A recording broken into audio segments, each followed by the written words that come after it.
नमस्कार। आप देख रहे हैं स्पेशल कवरेज न्यूज। मैं हूं आपके साथ शिव कुमार। मेरे साथ हैं परवेज अहमद जी। स्वागत और अभिनंदन। नमस्कार। दरअसल उत्तर प्रदेश में बजट सत्र शुरू हुआ। 9 तारीख को मुख्यमंत्री ने प्रेस कॉन्फ्रेंस की और उसके बाद विधानसभा पहुंचे। विधानसभा में राज्यपाल का अभिभाषण हुआ, लेकिन पूरे अभिभाषण पूरा विपक्ष नारेबाजी करता रहा। ये पहला अभिभाषण था कि राज्यपाल अपना पूरा अभिभाषण पढ़ नहीं पा रहे थे। आखिर क्या वजह थी, क्यों ये सब हो रहा था, वो सबके सामने सब समझ रहे हैं। विपक्ष एसआईआर को लेकर नाराज है, विपक्ष महंगाई को लेकर नाराज है, विपक्ष बेरोजगारी पर नाराज है, विपक्ष प्रदेश में माइनॉरिटी पर हो रहे अत्याचार पर नाराज। सत्ताधारी दल अपना टूल किट मानता है कि जितना हम मुस्लिम को टाइट करेंगे, चूड़ी कसेंगे, उतना हमें लाभ मिलेगा। इस पूरे प्रकरण में आज जो सदन में हुआ, परवेज भाई, उसे आप कैसे देख रहे हैं? फिर हम आगे सवाल करेंगे। आज जो सदन में हुआ वो क्या हर बार से अलग था? शिव कुमार जी, सबसे बड़ी बात यह कि लंबे अरसे बाद ऐसा हुआ है कि विपक्ष ने बहुत सुनियोजित तरीके से अपने एजेंडे को लेकर राज्यपाल के अभिभाषण में राज्यपाल को घेरा। इससे पहले राम नाईक साहब जब उत्तर प्रदेश में राज्यपाल थे, समाजवादी पार्टी की सरकार थी, राम नाईक जी भाजपा बैकग्राउंड के गवर्नर थे, तब विपक्ष ने, तब भाजपा खुद विपक्ष में थी, तब उसने इस तरह से घेराबंदी की थी जिस तरह से घेराबंदी आज समाजवादी पार्टी ने की। आनंदीबेन पटेल जी को उत्तर प्रदेश में राज्यपाल रहते हुए तकरीबन 6 वर्ष होने जा रहा है। मतलब वो अपने जो उनका कार्यकाल है सामान्यतः है राज्यपाल का, वो 5 साल पूरा हो चुका है। और चूंकि संविधान में ऐसी व्यवस्था है कि जब तक उन्हें उनके पद से ना हटाया जाए, राष्ट्रपति जी ना हटाएं या उन्हें ना बदले या नया राज्यपाल ना नियुक्त करे, तब तक वो अपने पद पर बनी रहेंगी। तो वो 1 साल एक्सटेंशन की अवधि तकरीबन हो गई। कहना मैं ये चाहता हूं कि इस 6 सालों में पहली बार अभिभाषण के दौरान उन्हें समाजवादी पार्टी की ओर से गो बैक के नारे सुनाई दिए। जनरली विधानसभा में समाजवादी पार्टी हंगामा तो करती रही है हर बार जब भी राज्यपाल का अभिभाषण होता रहा है, संयुक्त सदनों को राज्यपाल संबोधित करने के लिए आते रहे। लेकिन आज जिस तरह से उसके लोगों ने, समाजवादी पार्टी ने एकजुट होकर राज्यपाल गो बैक के बार बार नारे लगाए, यहां तक कि राज्यपाल जी को बोलना पड़ा और विपक्ष के लोगों को यह कहना पड़ा कि आप लोग जो बातें कह रहे हैं वो ठीक नहीं है, वो गलत है, वो तरीका। जनरली राज्यपाल ऐसा बोलते नहीं है, पर ये देखने को मिला कि पहली बार उत्तर प्रदेश की राज्यपाल ने प्रतिवाद भी किया। एक महत्वपूर्ण बात है जिसे इतिहास जब भी लिखा जाएगा तो रेखांकित करेगा कि जब भी भाषण होता है और विरोध शुरू होता है तो राज्यपाल शुरुआत के अंश और अंतिम अंश पढ़ के बातचीत खत्म कर देते हैं, भाषण खत्म कर देते हैं और ये माना जाता है कि वो भाषण खत्म हो गया, पूरा हो गया और चले जाते हैं। लेकिन ये परंपरा पर राम नाईक ने डाली थी कि वो सदन चलता रहा और वो हंगामा होता रहा और वो भाषण पढ़ते रहे। उसी परंपरा को आज माननीय राज्यपाल आनंदीबेन पटेल जी ने भी बढ़ाया कि विपक्ष पूरे समय हंगामा करता रहा। उसके सामने एक और बड़ी बात थी, इस बार का जो समाजवादी पार्टी का विरोध था शिव कुमार भाई, वो देखने वाले बात था कि वो पीडीए पर अडिग अहिल्याबाई होलकर की वॉइस कुछ गड़बड़ कर रही है। अहिल्याबाई होलकर की प्रतिमा को तोड़े जाने को लेकर आवाज आ रही है साहब? नहीं, स्लो हो गई है कुछ जी। अहिल्याबाई होलकर की प्रतिमा को वाराणसी में तोड़े जाने को लेकर जिस तरह से समाजवादी पार्टी के सदस्य हैंडबिल लेकर आए थे, या उसे आप ये पोस्टर कह लीजिए, पोस्टर लेकर आए थे और उन्होंने सदन में लहराया, और एसआईआर पर बार बार उनके नेता ने बात करनी। सिंह एक आजमगढ़ से विधायक है, उन्होंने एसआईआर के मुद्दे को बहुत तेजी से उठाया। बाकी दूसरे सदस्यों ने भी सुर में सुर मिलाया, लेकिन वो एकजुटता पहली बार इस तरह हुई कि जिन मुद्दों को लेकर समाजवादी पार्टी ने आवाज उठाई, उस आवाज को एक सुर में सुर मिलाया गया। तो ये चुनावी साल तकरीबन में प्रवेश करने जा रहा है उत्तर प्रदेश। बंगाल के चुनाव खत्म होते ही उत्तर प्रदेश का चुनाव जो है अपने चरम पर होगा, मुझे लग रहा है अप्रैल के आसपास तक। तो ये बजट में इस बार का जो ये विरोध था विपक्ष का, खासकर समाजवादी पार्टी का, वो और सालों की तुलना में थोड़ा सा आक्रामक था। 2024 में अखिलेश यादव जब तक सदन के सदस्य थे उत्तर प्रदेश विधानसभा के, करहल विधानसभा छोड़ने के बाद जब वो कन्नौज के सांसद हो गए, तो समाजवादी पार्टी के विरोध में धार की कमी देखी जाती थी। लेकिन इस बार जो सदन कल से शुरू हुआ, सदन शुरू हुआ जिसमें अभिभाषण, राज्यपाल के अभिभाषण का विरोध जिस तरह से हुआ, ऐसा लगा कि समाजवादी पार्टी अब फिर से अपने तेवर में लौट रही है और चुनावी एजेंडा उनका बिल्कुल क्लियर है कि उन्हें पीडीए के साथ ही आगे की राजनीति करनी है। शिवकुमार, नहीं, आपने बिल्कुल सही कहा, लेकिन सदन में मैं देख रहा था कई तरीके की तख्तियां लेकर विधायक पहुंचे, विधानसभा के बाहर गेट पर धरने पर बैठ गए। कांग्रेस की विधायक मोना भी उस पूरे प्रोग्राम में सम्मिलित थी। आपने देखा कि 2 दिन पहले बसपा ने मायावती जी ने एक बैठक का आयोजन किया, लेकिन उसके बाद भी कोई धार बढ़ती दिखी नहीं। जैसे प्रोग्राम छाप छोड़ जाता है, लोग जाते हैं तो कुछ लेके जाते हैं। समाजवादी पार्टी आज फिर आक्रामक रूप में थी। अब परवेज भाई, मेरे हिसाब से तो मुझे यह दिख रहा है कि जो समाज में आ गई है आक्रामकता, उसी के हिसाब से अब राजनीति चलेगी। समाज भी अब आक्रामकता देखना चाहता है कि हमारा नेता, हमारा रहनुमा हमें कैसे ट्रीट, हमारी बात कैसे सदन में रख रहा है। देखिए शिवकुमार भाई, जी, मैं जो बात आप कह रहे हैं, मुझे उससे किसी भी तरह का नातिफाकी नहीं है। मेरी आपकी बात से पूरी तरह सहमति है। बहुजन समाज पार्टी की ओर से मैं मानता हूं कि मुख्य धारा की मीडिया में तमाम तरह की चीजें हैं, बहुत विपक्ष की बातें उस ताकत से नहीं दिखाई जाती जो दिखाई जानी चाहिए थी। उसके अपने कारण हो सकते हैं, मैं उस कारण में अभी आज नहीं जाना चाहता हूं। लेकिन बहुजन समाज पार्टी की ओर से बिल्कुल पुराना 84 का पैटर्न अब भी बना हुआ है।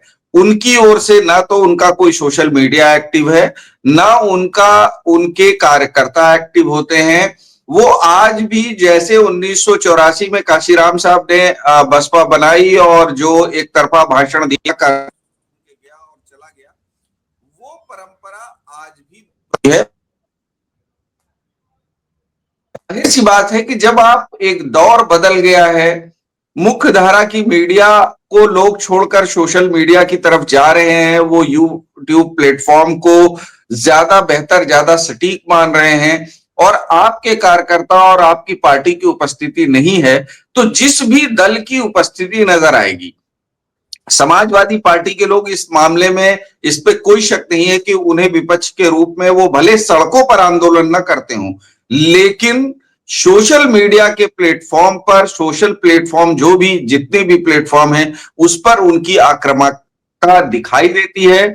और पीड़ित आदमी को, जैसे ये कहा नहीं जाता है कि डूबते को तिनके का सहारा होता है, तो जो लोग उत्पीड़ित हैं, तो चाहे कास्ट के लाइन पर हो, रिलीजन के लाइन पर हो, या इंडिविजुअल हो, उन्हें ऐसा लगता है कि कम से कम कहीं कोई आवाज तो उठ रही है, और वो जो आवाज उठती है वो समाजवादी पार्टी की तरफ से दिखाई देती है। तो जाहिर सी बात है कि लोगों का रुझान उस राजनीतिक दल की तरफ होगा, और अभी होता हुआ दिखाई भी दे रहा है कि जो लोग भी सरकार से नाराज हैं, वो विकल्प के तौर पर और राजनीतिक तौर पर भी वो समाजवादी पार्टी को ही अपने करीब देखते हैं? शिव कुमार जी, नहीं, अभी ये माना जाए कि दिल्ली की राजनीति में राहुल गांधी ने मोदी को चुनौती दे रखी है, तो उत्तर प्रदेश में अखिलेश यादव ने योगी आदित्यनाथ को। इस पे देखिए, किसी तरह का संदेह नहीं होना चाहिए। उत्तर प्रदेश में अगर भारतीय जनता पार्टी और मुख्यमंत्री की नीतियों को कोई भी नेता सख्ती के साथ, अपने पूरे विल और कॉन्फिडेंस के साथ कंडम कर रहा है, उसकी आलोचना कर रहा है, तो वो, इसमें कोई संदेह नहीं है कि वो दल समाजवादी पार्टी है और उसके नेता अखिलेश यादव हैं। इस पर तो किसी तरह का मतलब विवाद हो ही नहीं सकता, ये तो निर्विवाद सत्य है शिव कुमार जी। आप देख रहे हैं कि लोकसभा नहीं चल पा रही है। राहुल गांधी आज फिर 1 मिनट को खड़े, और वो 1 मिनट का भाषण उनका सोशल मीडिया में बड़ी तेजी से वायरल है। उनका जब तक मैं नहीं बोलूंगा, बीजेपी ने चाल चली। उन्होंने शशि थरूर का नाम पहले प्रस्तावित किया, क्योंकि उन्हें भरोसा था शशि थरूर शायद हमारे कहने से बोल दें। तो शशि थरूर ने कहा कि अगर एलओपी नहीं बोलेंगे तो मैं नहीं बोलूंगा, एलओपी को मौका दो। अच्छा, बीजेपी को भी दिक्कत क्या है, एलओपी बोले, जो कुछ कहें आप उसे क्या स्वीकार करोगे, क्या रिकॉर्ड में रखोगे, ये तो आप तय करोगे, लेकिन उन्हें बोलने तो दो। आप बोलने नहीं दे रहे हो, इसका मतलब है कुछ गोलमाल है। और यही उत्तर प्रदेश में होता है।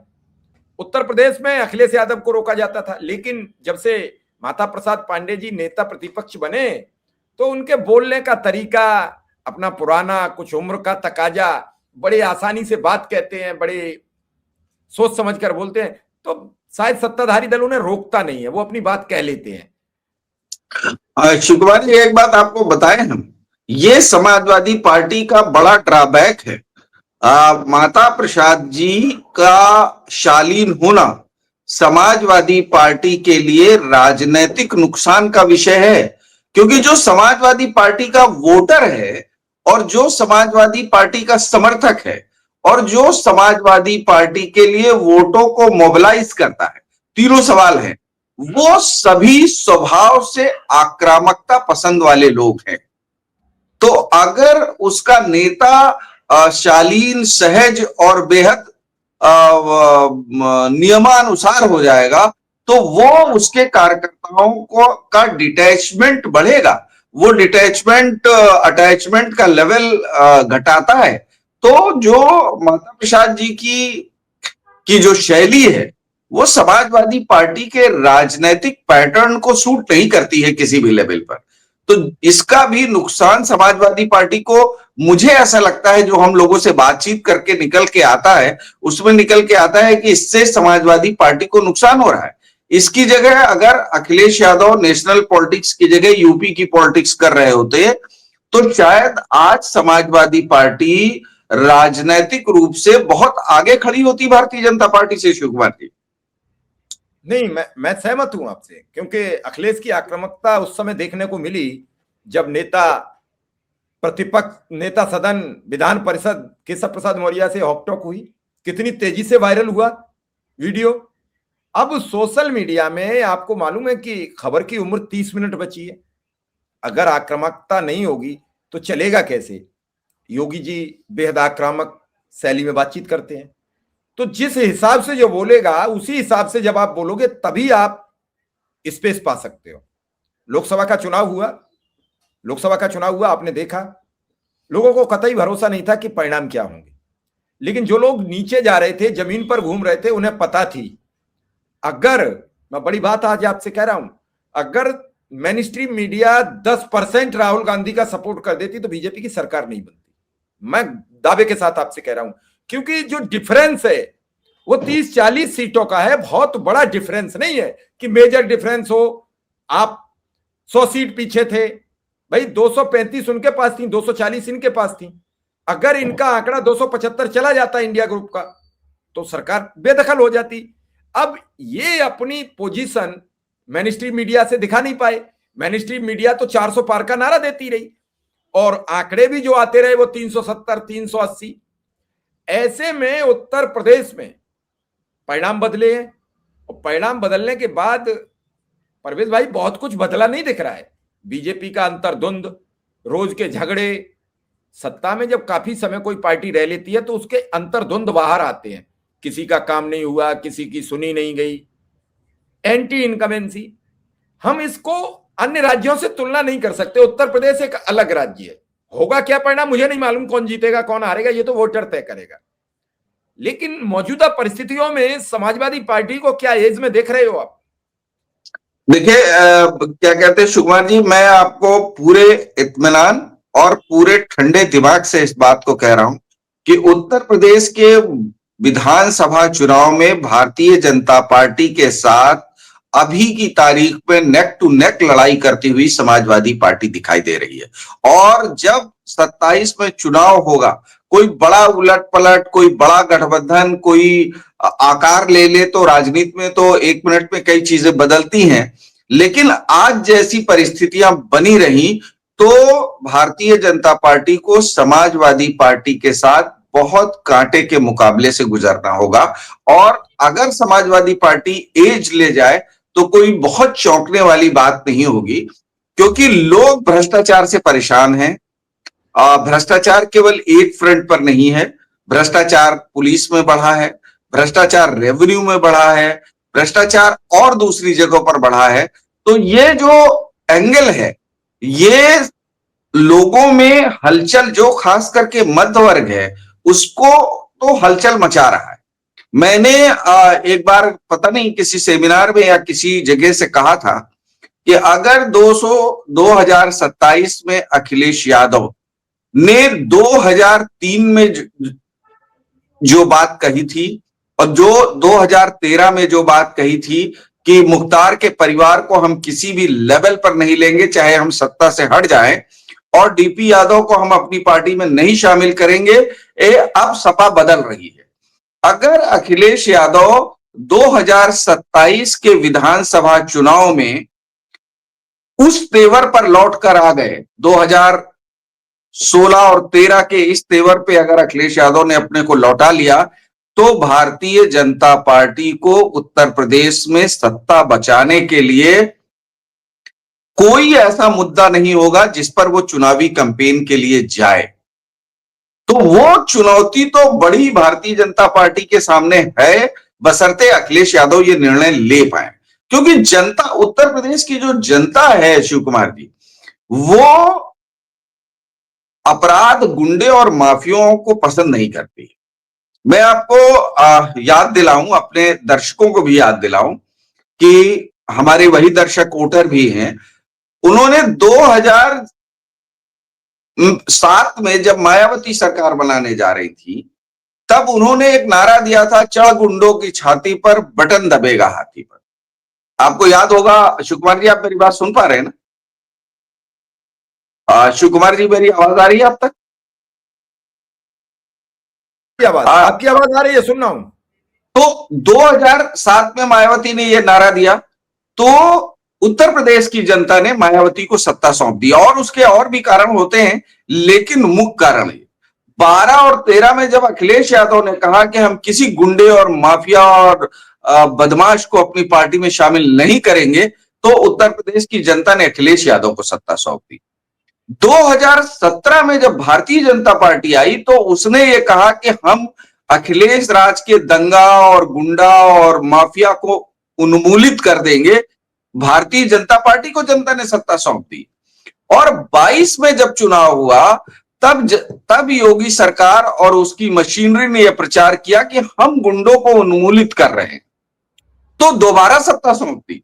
लेकिन इस बार अगर अखिलेश यादव ने इस पैटर्न को, इस मिजाज को, जनता के मिजाज को समझा, और जो कथित रूप से, मैं ये नहीं कह रहा हूं कि वाकई वो गुंडे हैं, लेकिन जो कथित रूप से गुंडे हैं या जिनका इतिहास गुंडाई का रहा है, अगर उनसे मुक्ति पाकर चुनाव लड़ा समाजवादी पार्टी ने, तो फिर भारतीय जनता पार्टी के पास इस बार कहने के लिए कुछ नहीं है कि हमने गुंडा उन्मूलित कर दिया। क्योंकि इस सरकार में, योगी आदित्यनाथ की इस सरकार में अपराध नियंत्रण का ऐसा कोई बड़ा काम नहीं हुआ है। पुलिस ने जो जो भी कार्रवाइयां की हैं, उस सभी कार्रवाइयों में तकरीबन सवाल उठे हैं। निर्विवाद कार्रवाइयां नहीं हुई हैं। तो तो ऐसे में ये कहना कि कानून व्यवस्था बहुत बेहतर हुई है, इस नाम पर तो चुनाव नहीं जीता जा सकता। लेकिन हां, अगर जो पुराने दागदार अतीत के लोग हैं, अतीत मैं कह रहा हूं, अतीत नहीं, माफ करिएगा, अतीत के जो लोग हैं, अगर जिनका दागी चरित्र रहा है उनके साथ समाजवादी पार्टी चुनाव लड़ने गई, तो समाजवादी पार्टी फिर सत्ता से के बारे में या सत्ता हासिल करने के बारे में ना ही सोचे तो बेहतर होगा। तो यही एक बारीक लाइन है।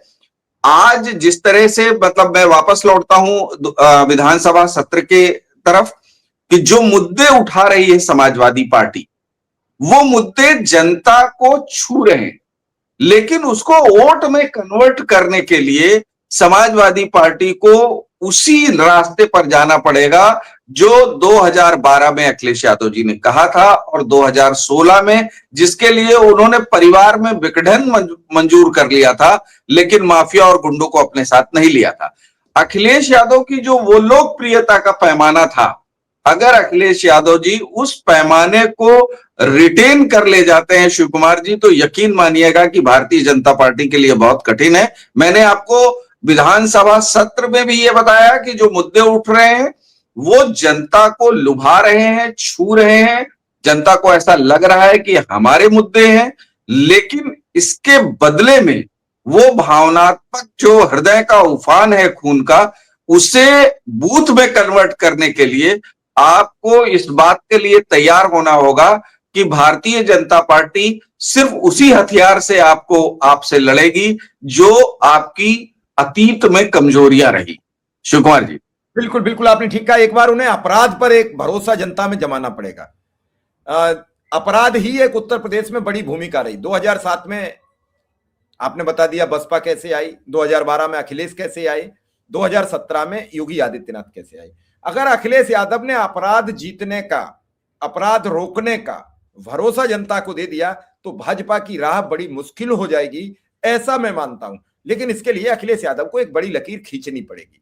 मैं खुद भी ये बात कह रहा हूं कि अखिलेश जी को अब वो हाई टाइम है जब ये कहना शुरू कर देना चाहिए कि समाजवादी पार्टी किसी भी दागी अपराधी को या अतीत वाले अपराधी को टिकट नहीं देगी। हम सत्ता में आए और चाहे ना आए, हम इस एकांगी कार्रवाइयों से बाहर निकलकर समरसता स्थापित करेंगे।